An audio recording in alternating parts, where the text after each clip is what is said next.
Things I wish I knew before starting nursing school. Part 1. You will never get enough sleep. I don't know if this is a universal experience for everyone, pero simula nung nag-nursing school ako, hindi na ako nakakatulog na maayos sa gabi. Parang na-stuck na sa isip ko na every night, nakaroon tayo ng quiz tomorrow or there's a terror prof the next day. I really have to review the lessons before i-lesson siya. So ngayon, nag-summer na kami, tapos na yung dilubyo natin, move on na tayo, pero hindi ka na makakatulog sa gabi.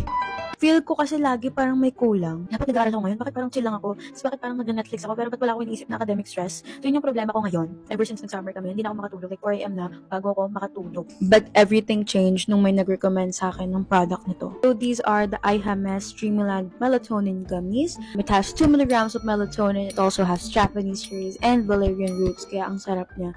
Diba? Ang cute. Little heart.